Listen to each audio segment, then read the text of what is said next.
ਕਹਿੰਦੇ ਮੇਰਾ ਦਿਲ ਬਹਿ ਗਿਆ, ਮੈਨੂੰ ਘਰ ਮੇਰੇ ਸੁਨੇਹਾ ਭੇਜ ਦੇ, ਮੈਂ ਸੇ ਨੂੰ ਆਖਰੀ ਵਾਰ ਮਿਲਣਾ ਚਾਹੁੰਦਾ, ਆਪਣੀ ਭਾਬੀ ਨੂੰ ਜਿਹੜਾ ਕਾਂਟੇ ਕਿਹਾ ਸੀ ਮੈਂ ਵੇਚੇ ਆ ਕਿਹਾ ਤੈਨੂੰ ਉਹਨੇ ਕਹਿਣਾ ਮੈਂ ਕਦੋਂ ਕਿਹਾ ਤੂੰ ਬਸ ਮਿੱਠੇ ਰੱਬ ਕੋ ਮਾਫੀਆਂ ਮੰਗੋ, ਮਾਫੀ ਦੇ ਦਿਓ। ਲਾਂਤਾਂ ਪਈਆਂ ਤੇਰੇ ਤੇ, ਲਾਂਤ ਪੈਂਦੀ ਜਾਂਦੀ ਐ ਝੂਠ ਬੋਲ ਬੋਲ ਕੇ ਦਿਨ ਬ ਦਿਨ। ਤੇਰੀ ਮੈਂ ਸਾਲ ਪਹਿਲੇ ਦੀ ਤਸਵੀਰ ਵਹਾਵਾਂ, ਤੂੰ ਚੰਗਾ ਭਲਾ ਵਾਂ, ਹੁਣ ਤੇਰੇ ਤੇ ਲਾਂਤ ਪੈਂਦੀ ਜਾਂਦੀ ਆ। ਤੇਰੀਆਂ ਅੱਖਾਂ ਦੇ ਰੱਖਾਂ ਐ ਕਰਕੇ, ਇਹਦੇ ਚ ਵਾਲ ਆ ਤੇਰੇ ਚ। ਇਹ ਲਾਂਤ ਨਹੀਂ ਪੈਣ ਡਈ, ਉਹ ਸਨ ਬਲੌਕ ਸਾਈਡ ਇਫੈਕਟ ਕਰ ਸਨ ਬਲੌਕਸ ਨਹੀਂ, ਤੇਰਾ ਸਨ ਕਿਤੇ ਬਲੌਕ ਨਾ ਕਰਿਆ ਕਰੋ ਮਿੱਠਾ ਜੀ, ਛੱਡ ਦਿਓ ਚੇਦੇ ਤੁਹਾਡੀ। ਉਹ ਯਾਰ ਮਾਫੀ ਦੇ ਤੇਰਾ ਤੁਸੀਂ ਕਰਨ ਦੇ, ਤੂੰ ਤੁਸੀਂ ਮਰੇ ਪਏ ਸੀ ਯਾਰ। ਮੈਂ ਤੇਰੇ ਮਾਰ ਦੇਣੀ, ਤੂੰ ਮੈਨੂੰ ਜਾਣਦਾ ਇਸ ਨਹੀਂ। ਤੋਂ ਪਹਿਲੇ ਮੈਂ ਮਾਰਤਵਾ ਭਾਈ ਫੈਸਲ ਮੈਂ ਵੱਡਾ ਭੁੱਲ ਜਾਣਾ। ਤੁਸੀਂ ਉਹ ਤਾਂ ਕੀ ਕਿਹਾ ਯਾਰ, ਮੈਂ ਮਰ ਗਿਆ ਲੁੱਟਿਆ ਗਿਆ ਯਾਰ। ਉਹ ਝੂਠ ਬੋਲ ਬਗੈਰਤ ਆਦਮੀ ਸੀਨੀਅਰ ਤੇਰੇ ਤੋਂ, ਤੂੰ ਉਹਨੂੰ ਕਹਿ ਰਿਹਾ ਯਾਰ ਵੱਡੇ ਆ ਲੇਕਿਨ ਮੈਂ ਝੂਠ ਬੋਲਣ ਡਿਆ। ਹਾਂ ਹਾਂਜੀ ਉਸਤਾਦ ਜੀ ਕੀ ਗਿਆ ਤੂੰ ਹੈ ਝੂਠਾ ਵਾਂ। ਤੇ ਮੈਂ ਤੈਨੂੰ ਕੀ ਬੋਲਦਾ ਕਿਹਾ? ਮੈਂ ਝੂਠ। ਭੌਂਕਾ ਵੀ ਤੇਰੀ ਸ਼ਕਲ ਦੇ ਉੱਤੇ ਮੁਨਾਫਕਤ ਛਲਕਣ ਦਈ ਆ। ਉਸ ਸ਼ਰੀਫ ਆਦਮੀ ਤੇ ਇਲਜ਼ਾਮ ਲਾ ਰਹੇ ਤੂੰ। ਉਹ ਮੁਨਾਫਕਤ ਨਹੀਂ, ਧੁੱਪੇ ਫਿਰ ਕੇ ਗਲਾਂ ਕਾਲਾ ਕੀਤਾ। ਉਹ ਤਾਂ ਥੱਲੇ ਨੂੰ ਕਰੋ ਯਾਰ, ਪਸੀਨਾ ਸੁੱਕਣ ਡਿਆ। ਏਸੀ ਨਾਲ ਥੱਲੇ ਨੂੰ ਕਰਾ ਲਓ, ਏਸੀ ਨੇ ਵੀ ਤਾਂ ਅੱਗੇ ਮੂੰਹ ਕੀਤਾ। ਯਾਰ ਕੀ ਕਰਨੇ ਤੁਸੀਂ ਮੇਰੇ ਨਾਲ ਯਾਰ? ਅਸਤਾਂ ਕਰਨਾ ਨਹੀਂ। ਮੈਂ ਅੱਗੇ ਗੱਲਾਂ ਸੁਣ ਕੇ ਫੜ ਲੈਣਾ।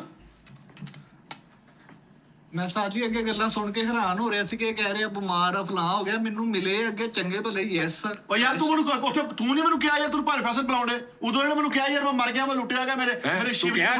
ਨਹੀਂ ਮੈਂ ਸਿਰਫ ਇਹਨੂੰ ਇੰਨਾ ਕਿਹਾ ਕਿ ਤੈਨੂੰ ਫੈਸਲ ਭਾਈ ਬੁਲਾ ਰਹੇ, ਆਹੋ। ਚੰਗੇ ਭਲੇ ਫਰੈਸ਼ ਸੀ, ਮੈਨੂੰ ਮੂੰਹ ਬੜੇ ਵਿੱਚ ਹੱਸ ਕੇ ਫੈਸਲ ਮਿਲੇ, ਈਜ਼ੀ। ਉਹ ਫਰੈਸ਼ ਕਿਤੇ ਕੀ ਮੈਂ ਹੋਇਆ? ਮਿਲ ਗਿਆ ਉਹਨੂੰ, ਇੱਥੇ ਲੰਮੇ ਪੈਸੇ ਮਰਨ ਵਾਲੇ ਸੀਗੇ ਯਾਰ। ਉਹ ਜਾ ਤੁਸੀਂ ਮੈਨੂੰ ਆਪ ਗਏ ਯਾਰ ਉਸਤਾਦ ਨੂੰ ਛੁੱਟੀ ਲੈ ਕੇ ਦੇ। ਅੱਜ ਤਾਂ ਉਹ ਮੇਰੇ ਮੂੰਹ ਤਾਲਾ ਲਗਾ, ਮੈਂ ਆਪ ਨਹੀਂ ਕਹਿ ਸਕਦਾ। ਮੈਂ ਆਪ ਕਹੂੰਗਾ ਮੈਨੂੰ ਛੁੱਟੀ ਚਾਹੀਦੀ ਹੈ। ਜਦੋਂ ਸਵੇਰੇ ਆਏ ਇੰਜ ਐਕਟਿਵ ਮੂੰਹ ਹੈ ਫਰੈਸ਼ ਮੂੰਹ ਤੇ ਸ਼ੁਕਰ ਉਸਤਾਦ ਜੀ ਮਿੱਠਾ ਸ਼ੋਅ ਖਰਾਬ ਕਰਨਾ ਚਾਹੁੰਦਾ ਸੀ, ਜਾਣ ਕੇ ਫੈਸਲ ਭਾਈ ਸਾਹਿਬ ਨੂੰ ਬਾਹਰ ਬਿਠਾਇਆ ਇਹਨੇ, ਇਹ ਸਾਜ਼ਿਸ਼ ਕੀਤੀ ਜੀ ਇਹਨੇ। ਤੂੰ ਲੇਟ ਕਿਉਂ ਆਇਆ ਇੰਨਾ? ਤੈਨੂੰ ਦੱਸਿਆ ਨਹੀਂ ਕਿਸੇ ਨੇ ਵੀ ਟੀ ਟਾਈਮ ਸ਼ੁਰੂ ਹੋ ਗਿਆ? ਮੈਨੂੰ ਉਸਤਾਦ ਜੀ ਮਿੱਠੇ ਦਾ ਮੈਸੇਜ ਆਇਆ ਹਲੋ 4 ਵਜੇ ਸਾਰੇ ਪਹੁੰਚ ਜਾਏ ਤੇ ਟਾਈਮ ਵੇਖ ਲਓ।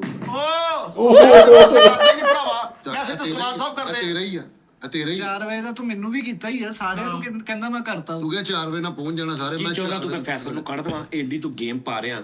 ਉਂਝ ਕੱਢ ਕਹਿ ਦੋ ਯਾਰ। ਉਂਝ ਕਹਿ ਦੇ ਤੂੰ ਉਹਨੂੰ, ਮੈਂ ਸਿੱਧਾ ਕਰਨਾ ਸ਼ੋਅ ਮੈਂ ਉਹਦੇ ਨਾਲ। ਪਿਓ ਪੁੱਤਰ ਨੂੰ ਜੁਦਾ ਕਰ ਦਿਓ, ਜੇ ਇੰਜ ਰਾਜ਼ੀ ਹੋ ਤੁਸੀਂ ਤੇ ਕੱਢ ਦਿਓ। ਨਹੀਂ ਅੱਜ ਇੱਕ ਪੁੱਤਰ ਤੇ ਜਾਣਾ ਹੀ ਆ, ਮੈਨੂੰ ਮੈਂ ਹੀ ਜ਼ਿਆਦਾ ਰਾਉਂਡ ਆ। ਤੂੰ ਵੀ ਆ ਪੁੱਤਰ ਨਹੀਂ ਮਿੱਠਾ ਜੀ, ਹਾਂਜੀ ਮੈਂ ਕੀ ਤੂੰ ਭਤੀਜਾ ਵਾ? ਪੁੱਤਰ ਨਹੀਂ, ਤੂੰ ਸੱਪ ਹੈ। ਚਲੋ ਫਿਰ ਸੱਪ ਚੱਲਾ ਜੇ ਅੱਲਾ ਖੈਰ ਕੀਤੀ ਹੈ। ਇੱਕ ਮਿੰਟ। ਲੱਗ ਜੂਗਾ ਪਤਾ ਵੀ ਸੱਪ ਕੌਣ ਆ। ਸੱਪ ਨੂੰ ਮਾਰ ਦੇ। ਸੱਪ ਚੱਲਾ ਨਹੀਂ, ਸੱਪ ਇੱਥੇ ਹਿਸਾਬ ਕਰਕੇ ਜਾਵੇ। ਕਲੀਅਰ ਕਰੋ। ਹਾਂ ਸਾਦਾ ਹਾਲੇ ਲੱਖ ਰਹਿੰਦਾ ਵਾ। ਐਵੇਂ ਨਹੀਂ, ਜਦੋਂ ਚੱਲਾ ਵਾ ਉਹ ਤੋਂ 5.5 ਵੀ ਵਾਪਸ ਕਰਨਾ ਵਾ। ਹਾਂਜੀ ਹਾਂ, ਉਹ ਇੱਥੇ ਰਹਿਣ ਦੀ ਵਜ੍ਹਾ ਤੋਂ ਲੱਖ ਜਿਹੜਾ ਰਹਿੰਦਾ ਵਾ। ਜੇ ਤੁਸੀਂ ਸੱਪ ਚੱਲਾ ਵਾ ਤੇ ਫਿਰ ਸੱਪ ਵਾਲ ਜਿਹੜਾ ਸਾਡਾ ਦੁੱਧ ਬਣਦਾ ਉਹ ਦੇ ਕੇ ਜਾਵੇ, ਜਿਹੜਾ ਅਸੀਂ ਪਿਆਇਆ ਵਾ। ਨਹੀਂ ਇੱਥੇ ਅੱਜ ਅਸੀਂ ਡੰਗ